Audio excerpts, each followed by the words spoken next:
Hey guys, before we get into this week's episode, I have to explain that we had a guest on, my friend Nori Ko, the founder and owner of Sunshine Juice in Japan, in Tokyo.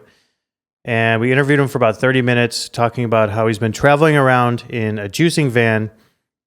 The van is powered on used cooking oil and solar panels, and he travels around to different communities in Japan and teaches them about juicing and makes juice from fresh fruit and vegetables from local farms on the Goodnature M1, which is run off the solar panels on the van.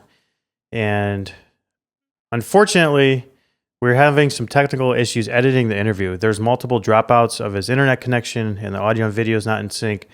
So it's going to take us some time to make it technically watchable, listenable. So we can't include it in this week's episode, so we're going to edit it and put it in next week's episode. So this week's episode is a little bit shorter than normal. I think only about 35 minutes because we're missing that interview. But we will get that edited and included next week. If you want to check out to see what Nori's doing, go on Instagram and check out Sunshine Juice Wheels. Sunshine Juice Wheels, all one word, on Instagram. And you can see where he's traveling, what communities he's visiting. You can see pictures of the van and what he's doing out there. It's unfortunate we can't include the interview. We recorded early at 8 a.m. My time here in Texas, which is why the room, you'll see in the video, the room is darker than normal. The sun wasn't even up yet. And we planned ahead. Great interview, but just the technical issues just preventing us from including it here. I also want to remind everybody that you can get free advice from the juicing experts on this podcast by leaving us a voice message at goodnature.com/radio. You can record a voice message using your phone or computer. Just click a button and record it, and then it lets you listen to it, and then you can either save it or re-record or just cancel it, whatever. So if you're struggling with something in your business or you have a question for the juicing experts, please, goodnature.com/radio, go there. Leave us a voice message. I think it really makes the podcast better when we get to hear the voice of some of our awesome audience members. So check that out. And also, if you want to submit a request for a free consultation over the phone with Ari and Olivia, the form is also there. It's goodnature.com/radio. Okay, let's get into the episode. So Ari, I think everyone's dying to hear, since the last episode, how Coco Melon Live went for you. Oh, yeah. It was, I had a long night's sleep, It was definitely a little scary. What was it? It was like a live show like in a theater or something? Yeah, I mean, grown-ups dressed as babies dancing around and singing for an hour and a half is kind of nightmare fuel,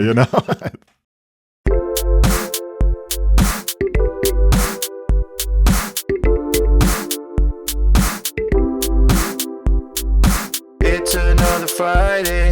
This week I did it my way.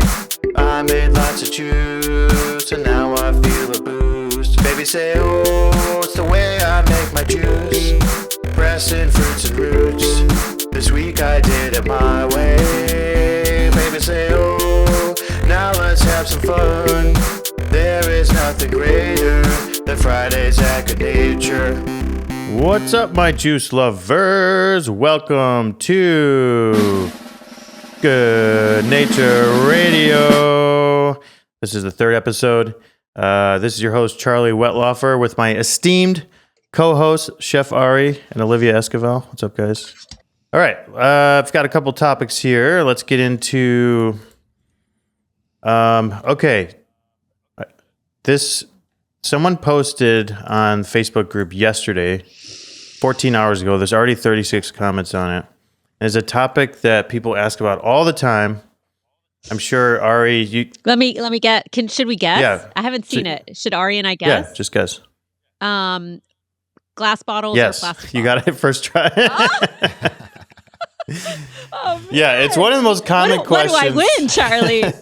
Glass or plastic? And yeah.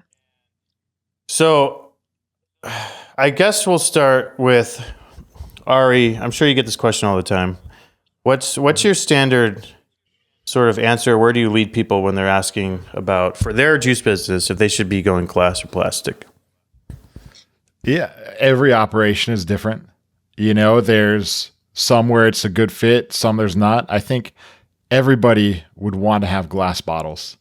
If that's their, a part of their overall, mission to reduce waste, or that's one of their core values, you can make it happen with glass, and kind of adjust the other aspects of your operation.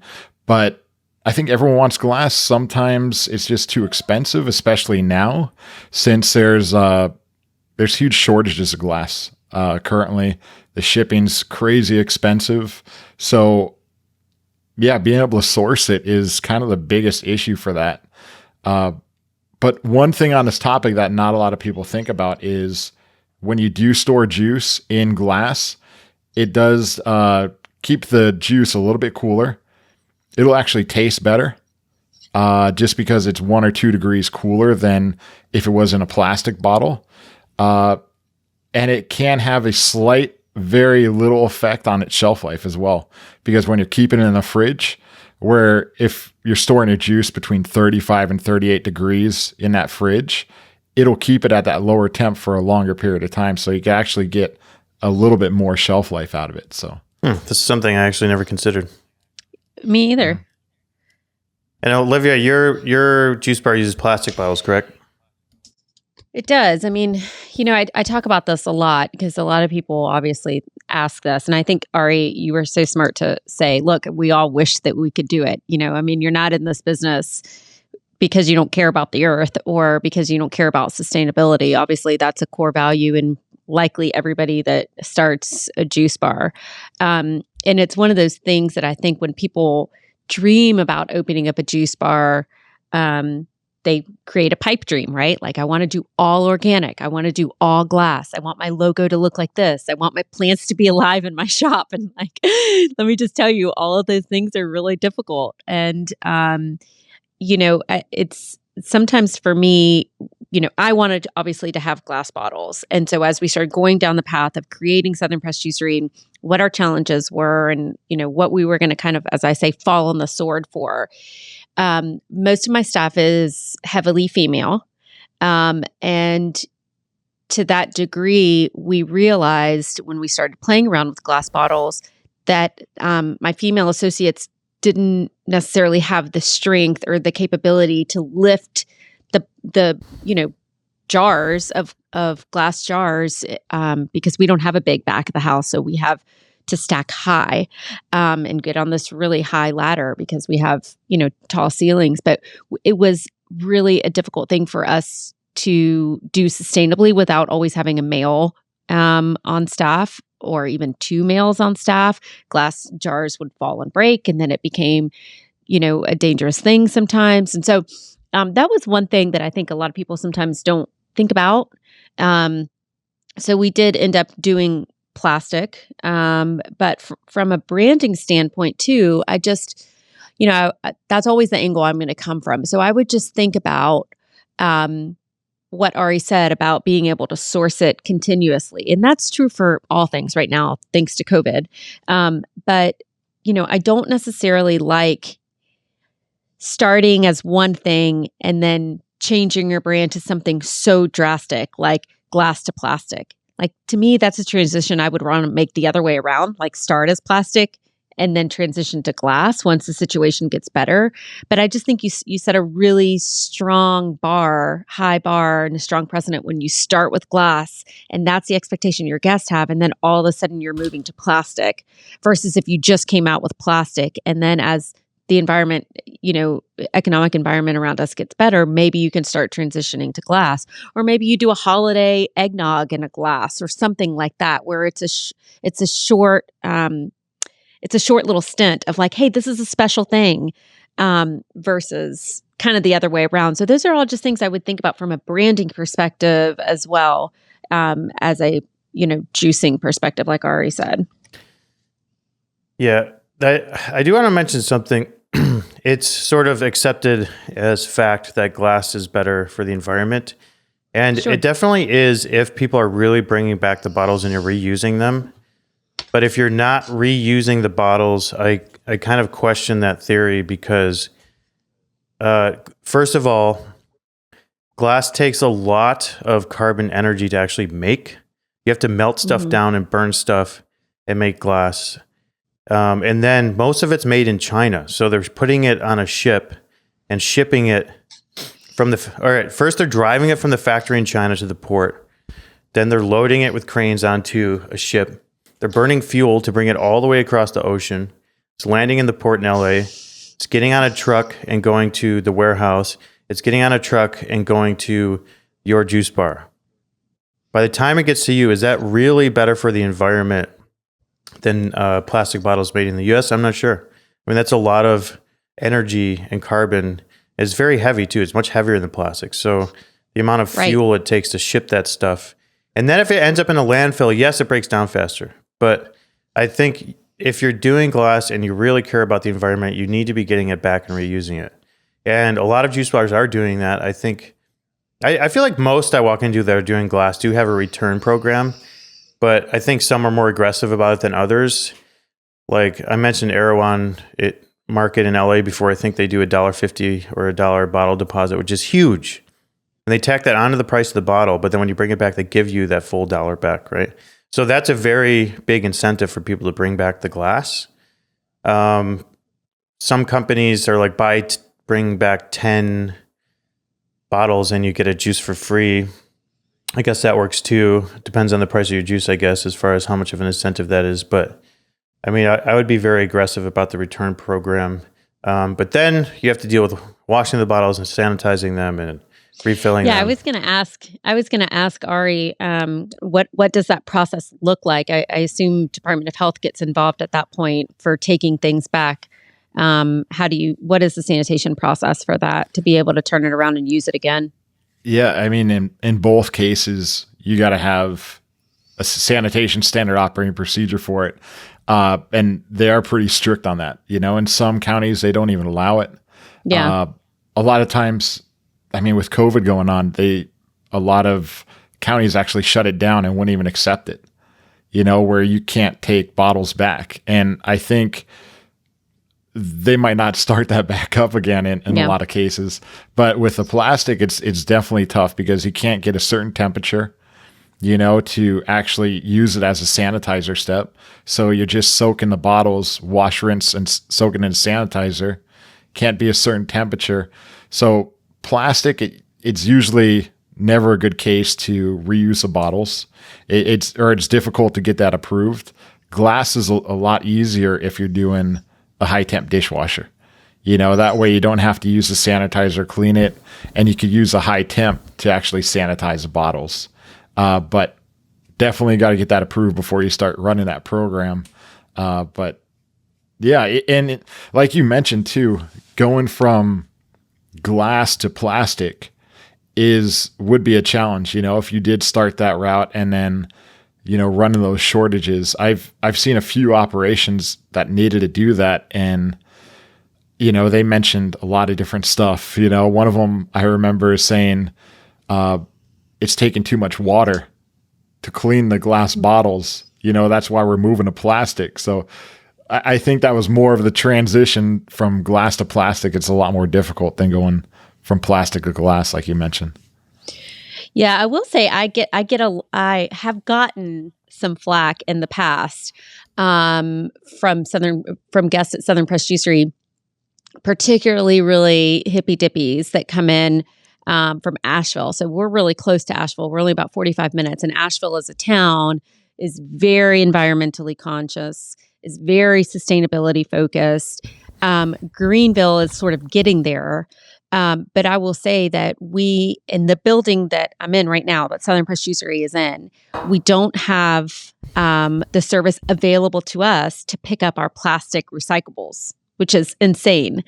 Like they pick up our cardboard boxes and we can separate that when we take the trash out at the end of the night, but we don't have a pickup for plastic bottles. It's not something that I refuse to pay for. It's something that is not offered in our building or in our city, I guess, being downtown. So I've actually had a guest call me, and I've answered the phone, and hi, Southern Press Juicery, this is Olivia. How can I help you? And she said, Olivia, are you still using plastic straws? Yes, I am. Are you still using plastic spoons and plastic bowls? Yes, I am. Okay, well then I really, I'm not impressed with your outreach to sustainability.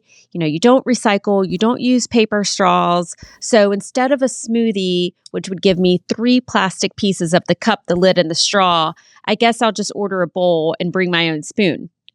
And she went on obviously and was really upset with me. And from a small business perspective, I was really frustrated because I was like, damn, you guys, I'm not like, I can't save the world. Just what, like I'm doing all that I can to create a clean product and put it out. And you have to be part of the solution too. Like, don't just jump and assume that because I don't serve in a glass bottle or because I don't have a recycling bin, that's just Olivia and Southern Press Juicery refusing to be a good steward of our community and of our earth. I mean, put the thing in your backpack and walk down to a recycling bin and throw it away. But I got a lot of judgment from that. And I have in the past, and, I always take the time to explain it. But if you are going to go the plastic route, it's something that you need to be ready to have a conversation about. I'm not Mother Teresa. I can't save every single problem, but I can do the best that I can with the things that I have. And to be quite honest with you, from a consumer standpoint, I can't stand paper straws. Like, they're the worst, especially with a smoothie. And so as much as I would like to, talking just about plastic in general, it's not something that works with my product. And so it's something that you've got to think about as you move forward. Like, you want to make everybody happy, but at some point you have to think about, like, how can I best deliver my product in a way that, makes sense for our brand and for the guests. So it's a never ending conversation. And I don't think one answer, plastic versus glass, is better than the other. I think it's like Ari said, you just have to really think about your brand and your ability to execute when you make that decision. Yeah, and you have to think about your customer too. Who are you serving? And it's kind of like the question of, do I want to serve a chicken sandwich at my shop because then I'm no longer a vegan juice bar, right? Right. And there's going to be some people that have a pretty loud voice that don't like that. But you have to ask yourself, are these the people I'm serving, or am I serving the larger community? And most of them aren't anti-meat. So I guess I'm just making the point that as a business, it's a little bit different than thinking of your own personal, like, sure, when I buy an acai bowl and it's in paper, I do feel better about myself when I put it in the recycling bin because I know it's going to break down a lot easier and a lot faster. But I think that's different than thinking like a business where, like you said, how can I serve the best product to my customer and afford to stay in business and keep serving these people? And there's a lot more to it than just plastic or glass or plastic or paper.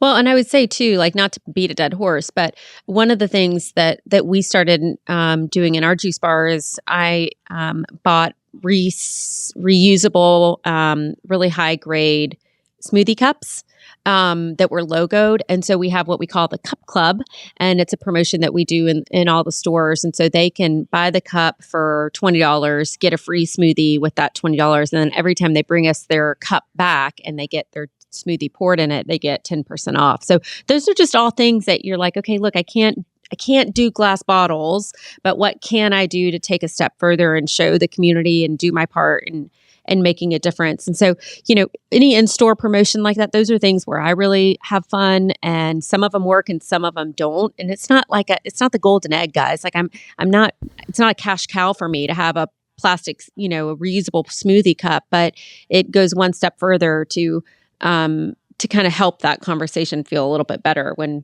everybody thinks you're just a jerk because you use plastic. Yeah. And always kind of check out new stuff, because there's always new products coming out. Like we were talking about those paper straws, they just dissolve, and the product kind of, when you drink it, it gets warm by the time you drink it. It's gross. But they have like those straws that are made out of avocado seeds. Ooh, I haven't that seen are those yet. Pretty cool. There's a lot of different products coming out, like different. I've seen a more cane environmental one. friendly.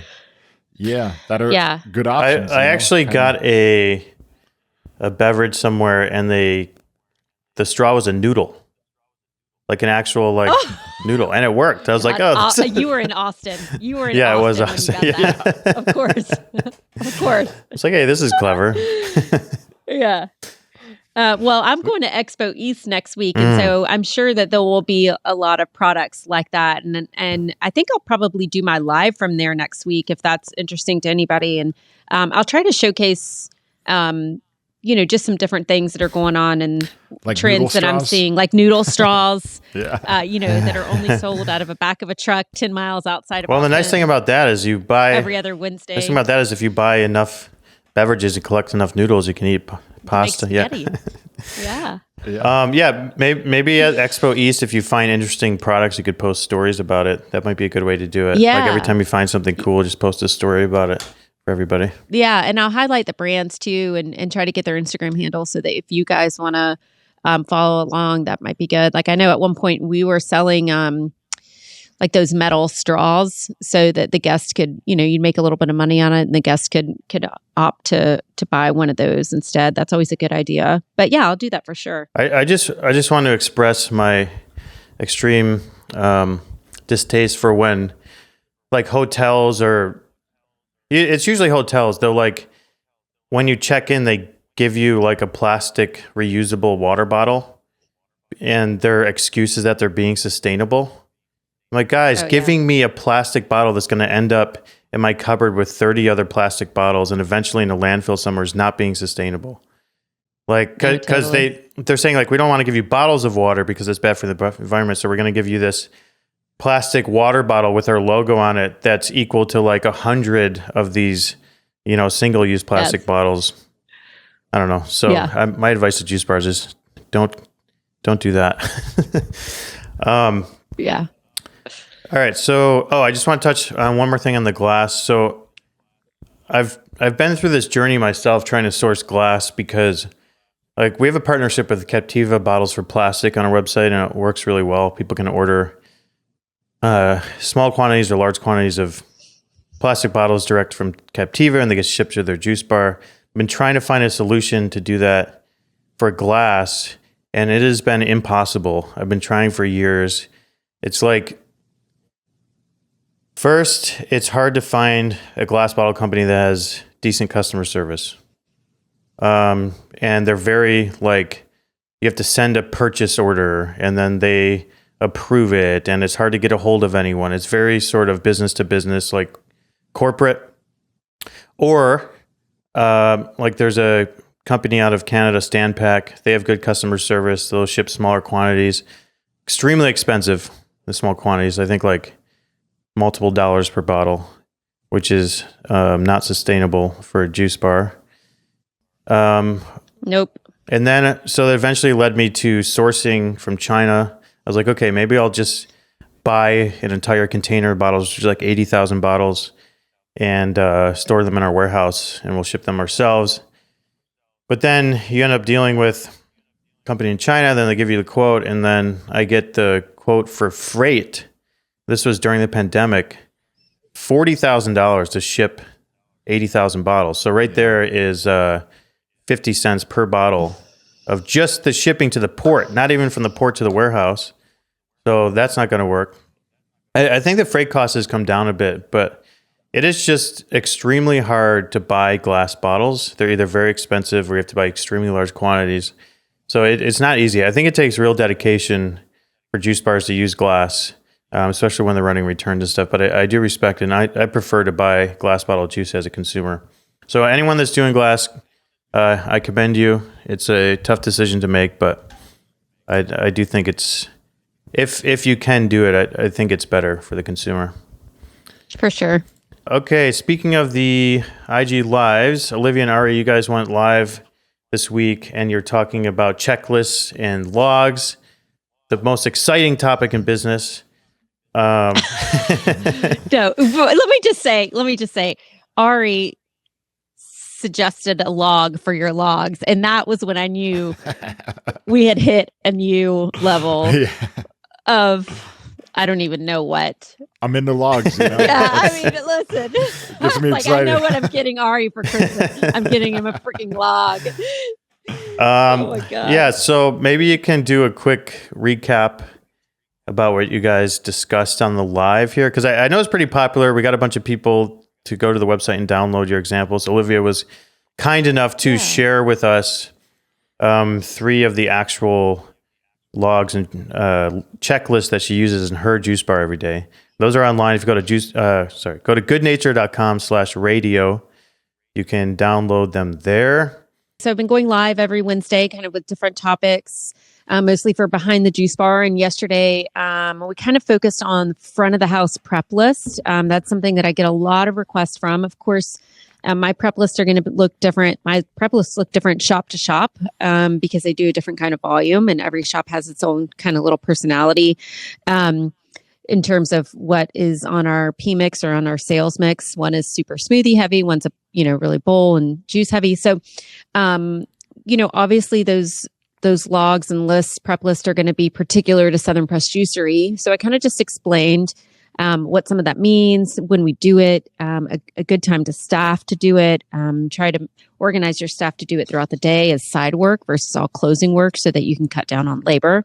And how some of the prep on the list, particularly the closing list, that's not something you need to do every day, like cording your dry goods. It's something you can do, throughout the week, little by little, versus every day peeling bananas and cutting fruits. And we talked about FIFO, first in, first out, not FICO, not your credit score. But anyhow, so I just thought that was maybe helpful for some folks. And then we talked about how those logs are totally different than a back of the house log. So Ari talked a little bit about that. Chef, if you want to expand on that. Yeah. So logs are for the back of the house. They're not to take time away or cause more labor for employees to fill out. It's more of having logs for certain aspects to keep your product safe, traceability, in case there is ever an issue, that you have documentation that you prepared the product properly. But it's also a great way for communication, not just the sanitation logs, but it's kind of logs with organizing the kitchen, different prep lists. If you have different, day shift and swing shift, a way for them to communicate with each other without actually talking to each other. There's a lot of different aspects that you can think of that can work out to put it into a log form, where it kind of breaks up that robotic system of making juice every day to kind of take a step back and make sure you're doing it properly. And it makes a much more consistent product, gives you that traceability piece, and really organizes everything. Yeah, I know for me, when I started Southern Pressed Juicery, it's all of this talk of things that, because I didn't have a culinary background, all of this seemed very overwhelming for me, like logs and temperatures and all of that was just like, I was like, oh my God, I don't even know what these people are talking about. So it's such an asset to be able to have somebody like Chef Ari or, Southern Pressed Juicery prep list, even though it's not rocket science, just to have a guide to go by, hopefully will make things a little bit easier for you. One of the things that I also put in there that Chef Ari just mentioned was, so I have the nightly clothes prep list, and then I also have a refrigerator freezer log, temperature log on there that is done in the front of the house. I'm sure Chef has one for the back of the house too. But that really helps make sure that your product isn't going out. Every time I've ever had a freezer go out, I've looked back at the logs and I've realized it's because somebody hasn't done a log. And so now I don't know if the fridge or the freezer, how long it's been out. So that's an important communication tool that needs to be done daily. And then I also have on there the closer to opener communication form, much like what just Chef said. Again, not rocket science, but it's just a simple form that your closer can fill out for the opener person, because typically that's going to be a different person that will say, hey, I just used the last of whatever, the agave. You have 15 ABC juices going out tomorrow in case they want to run a sale. So it's just kind of like a FYI, as you open the shop, this is what you need to be looking for, kind of like a recap of the day. And I find that to be really helpful in the front of house as well. And I always have back of the house check that in the morning as well. So again, if anybody wants to download real examples of real logs and checklists using a juice bar, go to goodnature.com/radio. All right, we've got one more topic here. Olivia, someone messaged you directly. The question is, my husband and I also own a bakery that we purchased, and we inherited a very wonky salary scale. We are now opening our new cold pressed juice shop, and I would love to start our hiring process with a clear system in place. Any and all tips are so appreciated. Again, congratulations. Can't wait to hear the next podcast. Wait, sorry. Did I skip an important part of the first part of that question?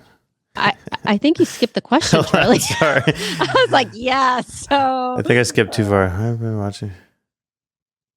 Okay, in the first episode, merit increases. first episode, you mentioned a scheduled merit system for increasing staff wages. I was wondering if you'd be willing to elaborate on that. Okay, yes, that's the question. Thank you. Yes, happy to answer that. Yeah, so at Southern Press Juicery, we do biannual reviews. So twice a year, we will do a front of the house a review for all associates that are not salaried, and it's the same questions every time, and it really evaluates every single part of their job, from personality to timeliness to ability to work with others, ability to communicate with guests. It reviews all aspects of their time at Southern Press Juicery, and it's on a sliding scale from 1 to 5. We almost never give 5s because we feel like if you're at a 5, you've probably you're like at a Chef Ari level. There's just nowhere to go from there. So typically it's a real life, like, listen, you're 2.5 on here, you're a 3 on there. And then depending on sort of how they rate at the end, we'll average it all out and give them an averaged rate. And depending how long they've been with Southern Press Juicery, again, how they're doing for you, what their weight of the roll is in the juice bar, we will sometimes, if the business can afford it, meaning we're in a good positive place, then we will do a merit increase. For our front of the house staff, that's anywhere, typically averages between 50 cents to $1 an hour. And usually we reinstate that on the day that they did their evaluation. Sometimes there is no merit increase. If they're just a new associate and they've been with us maybe a few months and they're doing great, it doesn't mean they're not doing a great job, but they're just really fine where they are for now, then they won't get. So it's not like an all across the board, everybody gets one. But it's a way to reward your associates to stay with you a long time, that are taking on new responsibilities, like, being a key holder, being a shift leader, helping with schedule, whatever it might be. There are times sometimes when we give out of sequence merit increases. And like we talked about in the last episode, if somebody comes to me and is like, look, I'm getting offered this much at this next place, I may take into consideration how much I need that person or that role, or if I'm pretty staffed up, I may not. But oftentimes I will give them an out of sequence evaluation or merit increase. But along with that is going to come some new responsibilities. Like I said last week, like, okay, listen, I want to keep you, and this isn't really time for your merit increase, but I'll give you X amount, 50 cents, $1, $1.50, whatever it is. But as a result, I'm going to need you to do this, this, and this. Whether that's, becoming an opener or a closer, or taking on more weekend responsibility. So I usually start front of the house around the same. My girls that have already graduated from high school start around 10 or 10:50 if they're a shift leader. And then we do increases from there. And they, different shops have different shared tips. So if that's something you want to kind of get into, just reach out and let me know. But merit increases don't have to be huge. At the end of the day, particularly if they're working closer to a full-time shift, then it will be huge for them, but won't necessarily break the bank for you. As far as a review process at Goodnature, we actually use a SurveyMonkey, the survey software, and we have we do a peer review. So we have 3 employees that work with the employee review them, just like in a survey. Then we have the manager review the employee, and then we actually have the employees review the manager as well. So we do kind of like a full circle thing, and the reviews are anonymous. And then we go over that information with the employee at the annual review, and then we either give them we give them a structured range, either 3%, 5%, or 0%, unless their duties change, and then we might increase it more. So I think we can wrap it up there. Just a reminder, everybody, if you'd like to leave us a voice message, we didn't have any this week, which made me very sad. If you'd like to leave us a voice message, you can do it at goodnature.com/radio. There's also a form there if you'd like consulting with Ari and Olivia to help you start your juice business or grow. There's a form there where you can get in touch and get a free consultation.